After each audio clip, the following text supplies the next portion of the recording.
ठीक है, तो consent will not be free if it is caused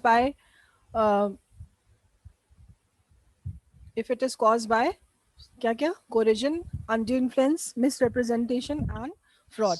fraud and mistake. Mistake वाला point अभी हम लोगों ने डिस्कस नहीं किया, मिस रिप्रेजेंटेशन डिस्कस किया, ठीक है।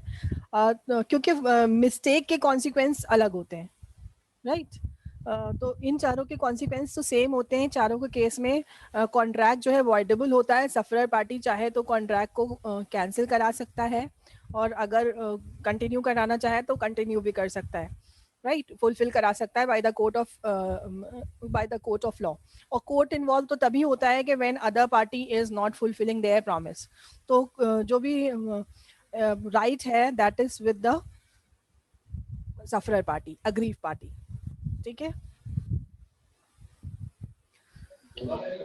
अब लास्ट वाला पॉइंट इसमें जो है वो मिस्टेक है, मिसरिप्रेजेंटेशन और फ्रॉड में इंटेंशन का फर्क है। कॉन्सिक्वेंस में ये फर्क हो जाएगा कि मान लो फ्रॉड का केस है और कॉन्ट्रैक्ट को कैंसिल करा रहा है सफरर पार्टी, तो उस केस में वो एक तो कैंसिलेशन के लिए कहेगा, और दूसरा जो भी उसको लॉसेस हो रहे हैं फ्रॉड की वजह से उसके लिए भी कहेगा, कोर्ट में अप्लाई करेगा, अपील करेगा, या फिर फ्रॉड के लिए जो भी पनिशमेंट है तो उसके लिए भी वो अप्लाई कर सकता है।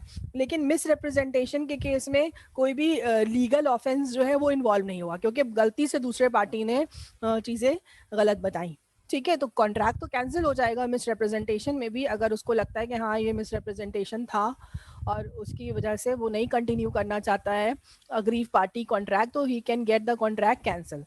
मगर वहाँ पर जो इंडियन पीनल कोड है वो इन्वॉल्व नहीं होगा, क्रिमिनल ऑफेंस के लिए वो नहीं अप्लाई कर सकता है, ठीक है। अभी सिर्फ एक छोटी सी मतलब मीनिंग के पॉइंट ऑफ व्यू से you just have the clarity of this term. ये सब डिटेल में अभी सबके प्रोविजन और कॉन्सिक्वेंसेस जो बात हम लोगों ने डिस्कस की वो बहुत ब्रीफ में है।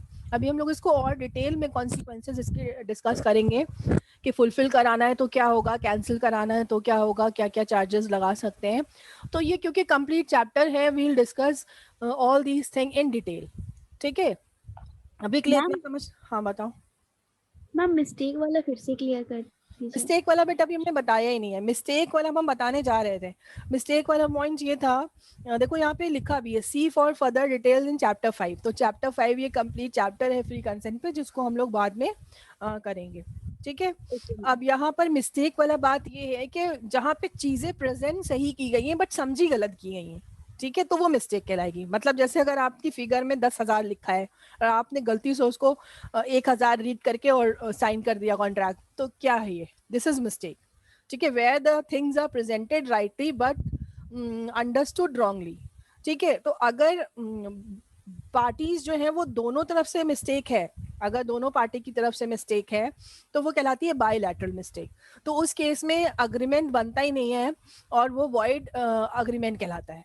इट इज कॉज बाई, अगर if it is cause by mistake तो अग्रीमेंट वॉइड होता है। वॉइड का मतलब होता है नॉट बाइंडिंग इन लॉ, जिसको हम कोर्ट के थ्रू इन्फोर्स नहीं करा सकते हैं, वो क्या है? वॉइड है, ठीक है। और वॉइड अग्रीमेंट वो होते हैं जो बिगनिंग से ही वॉइड होते हैं, राइट, शुरू से ही वॉइड है वो, क्योंकि दोनों ही पार्टी अंडर अ मिस्टेक है। लेकिन अगर हम एक ही पार्टी अंडर अ मिस्टेक है, उसकी खुद की गलती है, तो उसके लिए कॉन्ट्रैक्ट जो है वो कैंसिल नहीं हो सकता है, कॉन्ट्रैक्ट विल रिमेन वैलिड।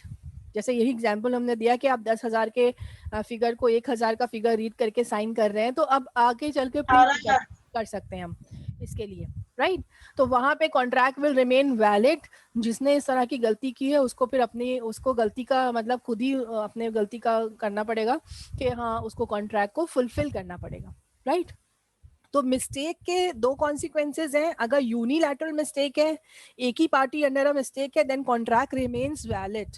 उस केस में कॉन्ट्रैक्ट वैलिड रहता है, उसको फुलफिल करना होगा जो भी पार्टी अंडर अ मिस्टेक है। लेकिन अगर दोनों ही पार्टी अंडर अ मिस्टेक है तो उस केस में अग्रीमेंट बनता ही नहीं है, वॉइड अग्रीमेंट बिगनिंग से ही होता है। तो ऐसे अग्रीमेंट फुलफिल नहीं हो सकते हैं bye the court of law, ठीक है। तो ये एक डिटेल पॉइंट था, हम लोग सिर्फ यही डिस्कस कर पाए आगे आज। तो अब इसी को वाइंड अप करते हैं because you have a next class. कल से नेक्स्ट क्लास से हम लोग अपना जो भी थर्सडे को होगा वहाँ उस पर्टिकुलर क्लास से we I share both the